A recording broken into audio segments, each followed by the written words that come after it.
जय हिंद साथियों, आप सभी का स्वागत है हमारे यूट्यूब चैनल बेसिक ज्ञान 2.0 में। दोस्तों, आज के इस वीडियो में देखने वाले हैं झटपट जीके जीएस क्वेश्चन जो किसी भी प्रतियोगी परीक्षा के लिए काफ़ी महत्वपूर्ण रहेगा। तो आप लोग इस वीडियो को शुरू से लेकर अंत तक देखें और आपके 30 प्रश्नों में से कितना स्कोर रहता है कमेंट बॉक्स में बताएं। चलिए आज का वीडियो शुरू करते हैं। वीडियो पसंद आए तो लाइक और शेयर कर देना। तो दोस्तों, आज का हमारा पहला प्रश्न है, कर्क रेखा भारत के कितने राज्य से गुजरती है?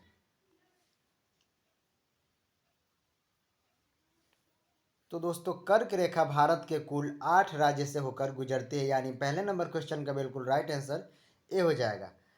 8 राज्यों से कर्क रेखा गुजरती है। देखिए यहाँ पे दो प्रश्न होगा।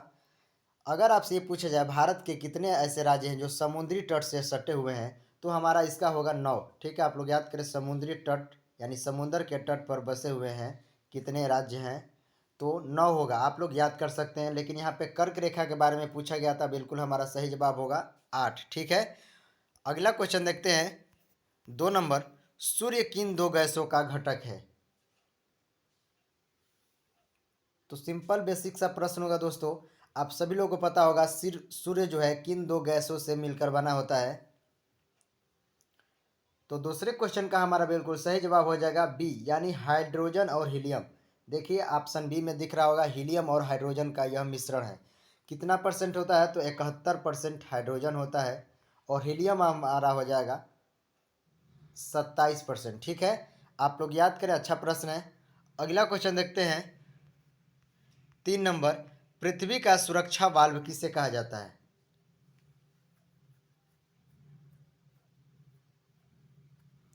तो दोस्तों, पृथ्वी का सुरक्षा वाल्व ज्वालामुखी को कहा जाता है, यानी इस क्वेश्चन का हमारा बिल्कुल सही जवाब ए हो जाएगा।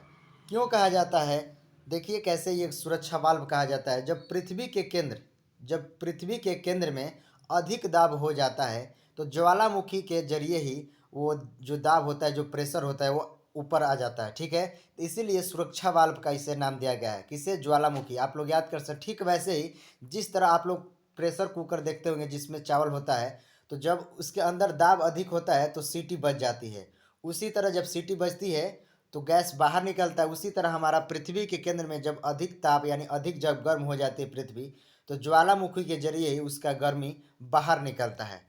अगला क्वेश्चन देखते हैं। आप लोग याद करें, अच्छा प्रश्न है। इस क्वेश्चन का हमारा बिल्कुल सही जवाब ए था। अगला क्वेश्चन देखिए, 4 नंबर, अंतरिक्ष में प्रवेश करने वाली प्रथम भारतीय महिला कौन थी?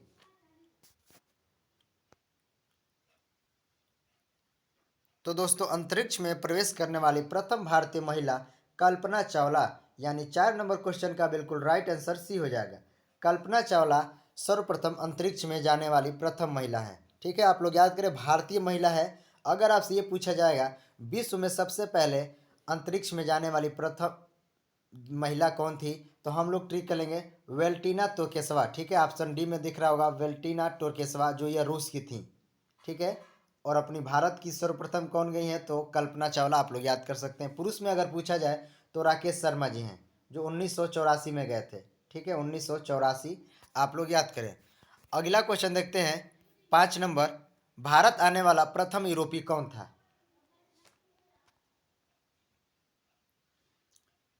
तो दोस्तों, भारत आने वाला प्रथम यूरोपीय वास्को डिगामा, यानी 5 नंबर क्वेश्चन का बिल्कुल राइट आंसर ए हो जाएगा। वास्को डिगामा भारत का खोज, आप सभी लोग पढ़े होंगे भारत का खोज किसने किया है, तो हमारा होता है वास्को डिगामा। कब आया था यह? 1498। आप लोग याद करें, 1498 में वास्को डिगामा भारत आया था। अगला क्वेश्चन देखते हैं। 6 नंबर, डीआरडीओ की स्थापना किस वर्ष हुई थी? भारतीय रक्षा अनुसंधान केंद्र, इसका पूरा नाम है डिफेंस रिसर्च डेवलपमेंट ऑर्गेनाइजेशन। ठीक है, हिंदी में इसे भारतीय रक्षा अनुसंधान केंद्र कहा जाता है। तो दोस्तों, इस क्वेश्चन का हमारा बिल्कुल सही जवाब ए हो जाएगा, 1958। आप लोग डेट याद करें, 1958 में इसकी स्थापना हुई है। डीआरडीओ, डीआरडीओ का कार्य क्या है कि जो भी हमारे भारत में रक्षा की जो भी कार्य होती है, रक्षात्मक जो औजार होती हैं, वो डीआरडीओ के अंतर्गत ही तैयार किया जाता है। ठीक है, तो रक्षा के लिए कार्य करती है डीआरडीओ, एक संस्था है। आप लोग याद करें। यहाँ पे एक और क्वेश्चन हम रिलेटेड करना चाहते हैं, इसरो। ठीक है, आप लोग याद करें, इसरो।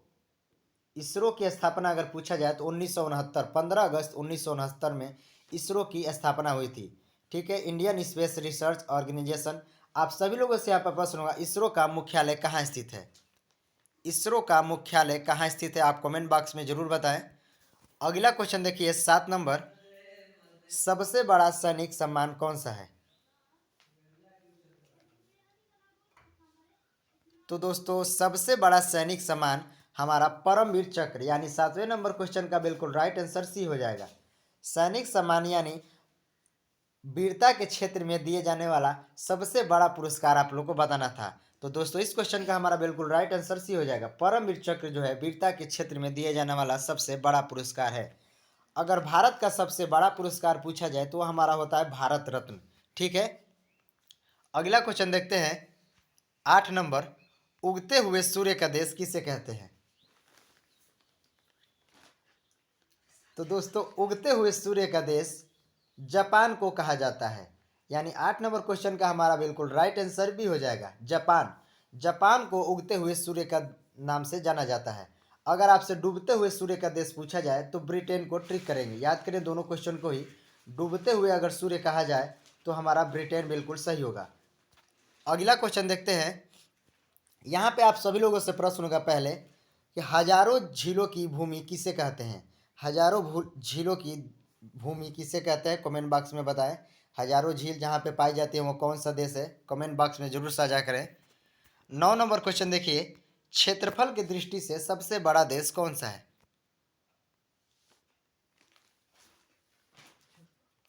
तो दोस्तों क्षेत्रफल की दृष्टि से सबसे बड़ा देश रूस, यानी 9 नंबर क्वेश्चन का बिल्कुल राइट आंसर सी हो जाएगा।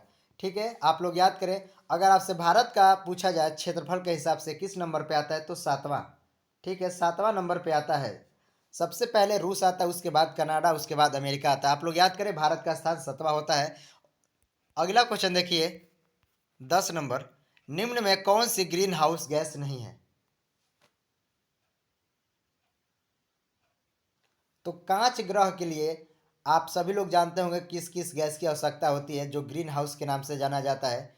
तो दोस्तों इस क्वेश्चन का हमारा बिल्कुल सही जवाब डी हो जाएगा। ठीक है, यानी इसमें से नाइट्रोजन जो है ग्रीन हाउस गैस नहीं है। कौन सी है? मीथेन, नाइट्रोक्साइड और कार्बन डाइऑक्साइड, ये सारी ग्रीन हाउस गैस है। जैसे में CFC भी होता है, क्लोरोफ्लोरोकार्बन। ठीक है, आप लोग याद करें, अगर मुख्य रूप से अगर पूछा जाए कि ग्रीन हाउस गैस के लिए कौन सी जिम्मेदार गैस है तो कार्बन डाइऑक्साइड आप लोग ट्रिक करेंगे। यहाँ पे हमारा बिल्कुल डी सही जवाब होगा। अगला क्वेश्चन देखते हैं 11 नंबर, वायुमंडलीय दाब किस यंत्र से मापा जाता है?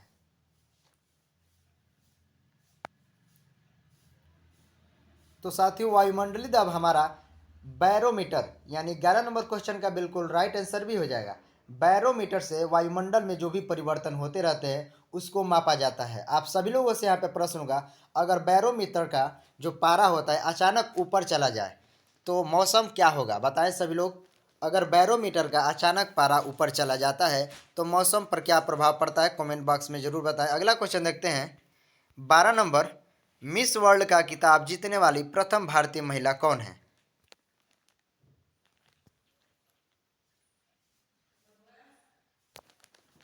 तो दोस्तों मिस वर्ल्ड का खिताब जीतने वाली प्रथम भारतीय महिला रीता फारिया, यानी 12 नंबर क्वेश्चन का बिल्कुल राइट आंसर ये हो जाएगा। रीता फारिया मिस वर्ल्ड का खिताब जीतने वाली प्रथम महिला। यहाँ पे दो क्वेश्चन हम बताएंगे। देखिए एक मिस यूनिवर्स और मिस वर्ल्ड होता है। तो मिस वर्ल्ड तो आपने याद कर लिया, रीता फारिया है। मिस यूनिवर्स अगर कहा जाए, ठीक है, मिस यूनिवर्स तो हमारी सर्वप्रथम भारतीय महिला है सुष्मिता सेन। ठीक है, दोनों क्वेश्चन को आप लोग याद करें। अगला क्वेश्चन देखते हैं 13 नंबर, स्वस्थ व्यक्ति का सामान्य तापमान कितना होता है? अगर कोई व्यक्ति जो हेल्दी है यानी स्वस्थ है एकदम बिल्कुल, तो उसका सामान्य तापमान कितना होना चाहिए आप लोग को बताना है।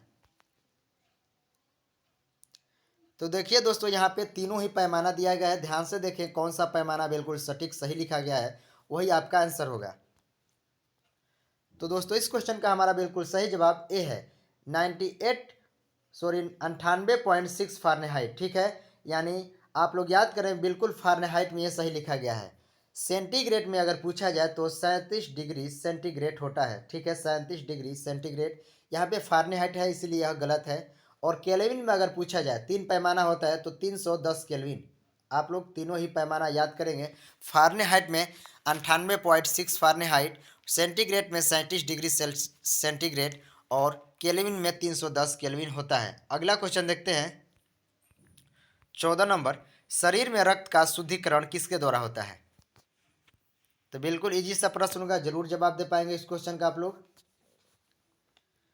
तो दोस्तों शरीर में हमारा रक्त का शुद्धिकरण किडनी के द्वारा यानी वृक्क जिसे हम लोग कहते हैं, इस क्वेश्चन का हमारा बिल्कुल सही जवाब भी हो जाएगा। कोई भी भूल कर फेफड़ा ना ट्रिक करें, बिल्कुल इसका हमारा सटीक जवाब किडनी होगा। अगला क्वेश्चन देखते हैं 15 नंबर, राष्ट्रगान सर्वप्रथम किस अधिवेशन में गाया गया था? तो दोस्तों राष्ट्रगान सर्वप्रथम कोलकाता के अधिवेशन यानी 15 नंबर क्वेश्चन का हमारा बिल्कुल सही जवाब भी हो जाएगा। किस वर्ष गाया गया था? तो आप लोग याद करेंगे 1911। ठीक है, सर्वप्रथम कोलकाता के अधिवेशन में राष्ट्रगान जन गण मन अधिनायक गाया गया था। अगला क्वेश्चन देखते हैं 16 नंबर, भारत का राष्ट्रीय जलीय जीव क्या है? तो साथियों भारत का राष्ट्रीय जलीय जीव डाल्फिन यानी 16 नंबर क्वेश्चन का बिल्कुल सही जवाब ये हो जाएगा। ठीक है, डाल्फिन। कभी कभी एग्जाम में भी पूछ लिया जाता है डाल्फिन दिवस कब मनाया जाता है, तो 5 अक्टूबर। ठीक है, आप लोग याद करें 5 अक्टूबर को जलीय डाल्फिन दिवस मनाया जाता है। अगला क्वेश्चन देखते हैं 17 नंबर, संसद का उच्च सदन किसे कहा जाता है? तो दोस्तों संसद का उच्च सदन राज्यसभा को कहा जाता है, यानी 17 नंबर क्वेश्चन का बिल्कुल सही जवाब सी हो जाएगा। क्यों? क्योंकि राज्यसभा कभी भी भंग नहीं होता है। ठीक है, इनके सदस्यों का कार्यकाल जो होता है 6 वर्ष के लिए होता है, लेकिन इसका कार्यकाल अगर राज्यसभा का पूछा जाए तो कार्यकाल नहीं होता है, उसके सदस्यों का कार्यकाल 6 वर्ष होता है। और प्रत्येक सदस्य 2/3 सदस्य प्रत्येक साल सेनावृत्ति होते रहते हैं, इसीलिए यह कभी भंग नहीं होता। इसीलिए हम लोग इसे उच्च सदन या कभी भी भंग होने वाला सदन कहते हैं। ठीक है, कभी भी भंग होने वाला नहीं सदन है, इसीलिए हम लोग उच्च सदन कहते हैं। अगला क्वेश्चन देखते हैं 18 नंबर, भारत का सबसे बड़ा बंदरगाह कौन सा है?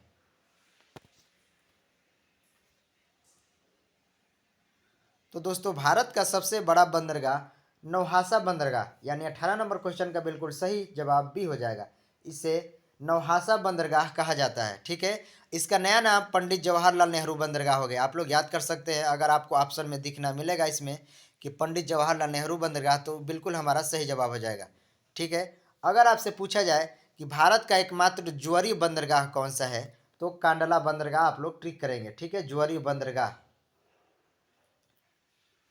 अगला क्वेश्चन देखते हैं 19 नंबर, दक्षिण भारत का मैनचेस्टर किसे कहा जाता है? तो साथियों दक्षिण भारत का मैनचेस्टर कोयम्बटूर को कहा जाता है, यानी 19 नंबर क्वेश्चन का बिल्कुल राइट आंसर सी हो जाएगा।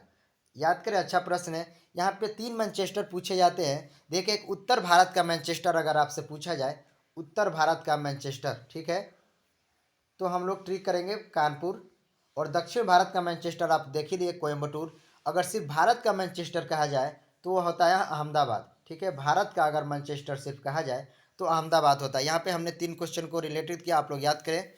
अगला प्रश्न होगा 20 नंबर, पादप रोग विज्ञान के जनक किसे कहा जाता है? यानी जो पौधों में रोग लगता है उसके विज्ञान के जनक किसे कहा जाता है, आप लोग को बताना है कमेंट बॉक्स में। तो दोस्तों इस क्वेश्चन का हमारा बिल्कुल सही जवाब भी हो जाएगा Anton de very. Anton de very को पादप विज्ञान का जनक कहा जाता है, पादप रोग विज्ञान। आप लोग याद करें, अगर आपको जीव तथा जंतु विज्ञान का जनक पूछा जाए तो हमारे अरस्तु थे। आप लोग याद कर सकते हैं, जीव तथा जंतु विज्ञान दोनों ही अरस्तु हैं। अगला क्वेश्चन देखते हैं 21 नंबर, भारत रत्न से सम्मानित होने वाले प्रथम भारतीय संगीत कौन है?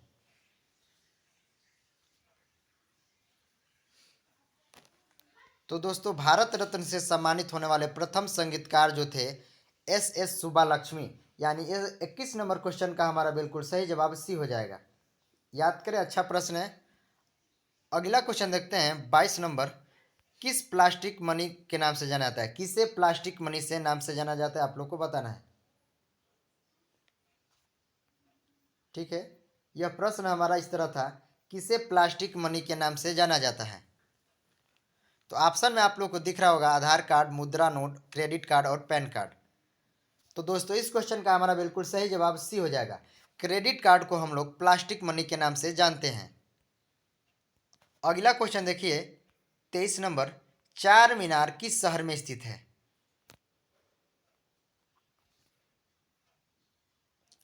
तो दोस्तों हमारा 23 नंबर क्वेश्चन का बिल्कुल सही जवाब सी हो जाएगा, हैदराबाद। हैदराबाद में चार मीनार स्थित है। ठीक है, कुतुब मीनार ना आप लोग समझें इसको। कुतुब मीनार अगर आपसे पूछा जाए तो वो हमारा दिल्ली में स्थित है। और यह हमारा प्रश्न था चार मीनार किस शहर में स्थित है, तो हैदराबाद हमारा बिल्कुल सही जवाब हो जाएगा। अगला क्वेश्चन देखते हैं 24 नंबर, विद्युत परिपथ में फ्यूज किस क्रम में जोड़ा जाता है? जो आपके घरों में विद्युत होता है, जो दौड़ाए होते हैं विद्युत को पूरा घरों में, तो अगर आपको फ्यूज जोड़ना हो तो किस क्रम में जोड़ेंगे? श्रेणी क्रम, समांतर क्रम, उदासीन और ऊपर, बताएं सभी लोग। तो दोस्तों विद्युत परिपथ में फ्यूज को सदैव श्रेणी क्रम में जोड़ा जाता है, यानी 24 नंबर क्वेश्चन का बिल्कुल राइट आंसर भी हो जाएगा। अगला क्वेश्चन देखिए 25 नंबर, केंद्रीय भाषा संस्था कहाँ स्थित है?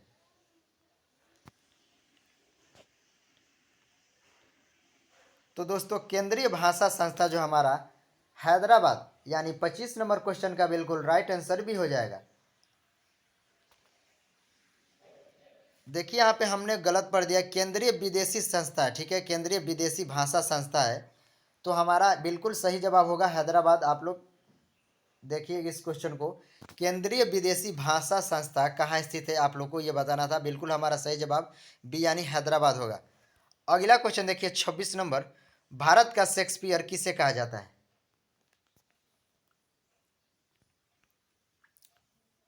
तो दोस्तों भारत का शेक्सपियर कालिदास को कहा जाता है, यानी 26 नंबर क्वेश्चन का बिल्कुल राइट आंसर सी हो जाएगा। भारत का शेक्सपियर कालिदास को कहा जाता है। और एक यहाँ पे प्रश्न देखिए, भारत का आइंस्टीन। ठीक है, आइंस्टीन अगर आपसे पूछा जाए किसे कहा जाता है, तो हमारे नागार्जुन जी को कहा जाता है। ठीक है, आप लोग याद करेंगे भारत का आइंस्टीन किसे कहा जाता है, तो नागार्जुन को कहा जाता है। अगला क्वेश्चन देखिए 27 नंबर, सविनय अवज्ञा आंदोलन की शुरुआत कब हुई थी?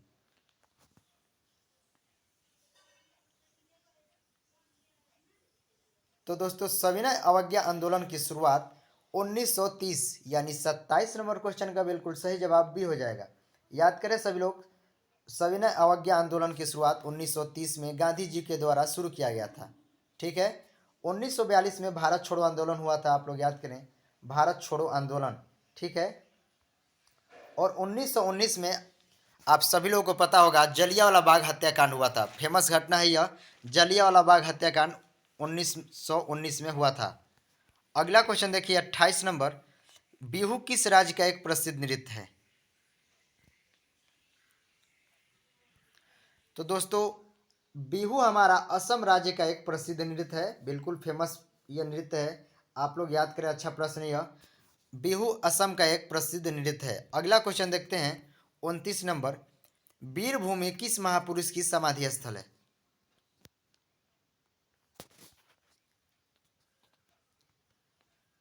तो साथियों वीरभूमि जो है राजीव गांधी का समाधि स्थल है, यानी 29 नंबर क्वेश्चन का बिल्कुल सही जवाब सी हो जाएगा। वीरभूमि राजीव गांधी के एक समाधि स्थल है। आप सभी लोग यहाँ से प्रश्न होगा, महात्मा गांधी का समाधि स्थल का क्या क्या नाम है, आप लोग कमेंट बॉक्स में जरूर बताएं। अगला प्रश्न है, और यह हमारा लास्ट प्रश्न होगा, और वीडियो के अंत में आपके लिए क्विज रखा जाता है, क्विज का जरूर जवाब दें। 30 नंबर क्वेश्चन हमारा है, गारो खासी पहाड़ियाँ किस राज्य में स्थित है? तो दोस्तों गारो खासी पहाड़ियाँ जो है मेघालय, यानी 30 नंबर क्वेश्चन का बिल्कुल सही जवाब डी हो जाएगा। गारो खासी जयंतिया जो है यह मेघालय राज्य की पहाड़ियाँ हैं, इन्हीं के कारण यहाँ पे सबसे अधिक मात्रा में वर्षा होता है। यहाँ पे हमने 30 प्रश्नों को पूरा किया। आज का क्विज हम लोग देखते हैं। आज का हमारा क्विज है, गुजरात की जीवन रेखा किस नदी को कहते हैं? तो आप लोग कमेंट बॉक्स में जरूर बताएं गुजरात की जीवन रेखा किस नदी को कहते हैं। आज का वीडियो कैसा लगा, धन्यवाद।